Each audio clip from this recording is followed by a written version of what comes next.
Sejam muito bem-vindos ao nosso canal Caneladas na Bola. Eu sou o Júnior e hoje iremos falar do Vasco da Gama. E aí, o que vocês acham? Cai ou não cai ou já caiu? Mas antes de falar sobre isso, se inscreva no canal, deixa seu like. Pode deixar seu dislike sem problema algum, que estaremos felizes também. Deixa o comentário aí se cai ou não cai ou já caiu. E vamos lá para o vídeo. Então o Vasco, cara, vive uma crise bizarra. Falou que a 7-7 ia mudar o time, que não sei o que, blá blá blá. Hoje amargura o antepenúltima colocação no Brasileiro, não joga bem, não consegue vitória dentro de casa, não fez nenhum gol dentro de casa. Olha que doideira, não fez nenhum gol São Januário no Brasileiro. Claro, ficou 20 dias sem treinador, agora contrata um treinador. E o que se esperar? E aí, cai ou não cai? Olha só, o Vasco tem pela frente, o Vasco vai enfrentar o Atlético Mineiro, o América Mineiro, desculpa, só enfrenta no que vem, não, no segundo turno, então eu não vou botar aqui. Eu acho que o Vasco não cair, ele teria que ganhar o Atlético Paranaense, que é em casa, e o Grêmio. Eu acho muito difícil que vá fazer esses 6 pontos, mas o Vasco ainda no primeiro turno ainda enfrenta o Atlético Paranaense, como eu falei, aí na sequência pega o Corinthians, Grêmio e Bragantino. Essa é a sequência para finalizar o primeiro turno do Vasco. Por que eu tô falando isso? Porque eu falo do campeonato do ano passado, que foi a referência, que foi o Fortaleza. O Fortaleza, ano passado, conseguiu escapou bem, terminando o primeiro turno na última colocação com 15 pontos, ou seja, mesma pontuação que o Vasco conseguiria se vencesse o Atlético Paranaense e o Grêmio dentro de casa. 15 pontos eu também acho. Cara, eu achava que o Vasco tinha que fazer pelo menos 20. Beleza? Mas, cara, eu trouxe alguns dados aqui bem interessantes. Ó, pra tu ver, os 4 times que caíram ano passado foram Ceará, Avaí, Atlético Goianiense e Juventude.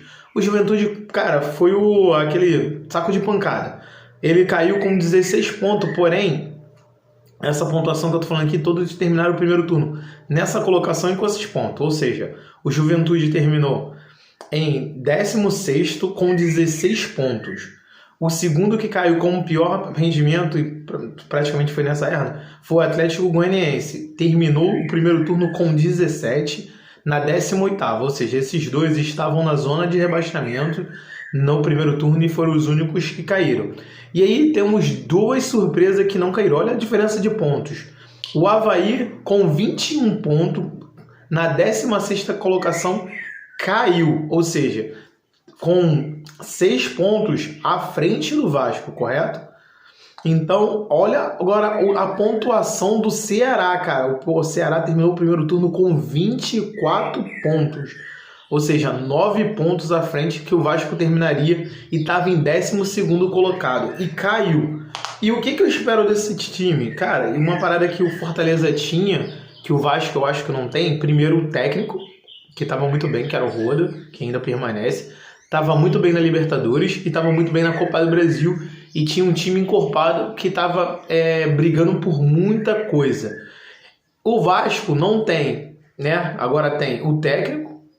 Não tem um elenco bom, como o Fortaleza tem, mas tem mais ou menos, acho que tem elenco melhor que alguns times, porém eu acho que se não fizer esses 15 pontos, ficará bem difícil de recuperar. Dá para recuperar? Sim, mas seria uma das maiores campanhas, uma das maiores façanhas do ponto escorrido, superando o Fortaleza, que superou o Fluminense naquela campanha meteórica que o Fluminense fez com o Fred. E aí, qual a sua opinião? Eu acho, cara, que livra. Eu ainda acho que o Vasco vai livrar.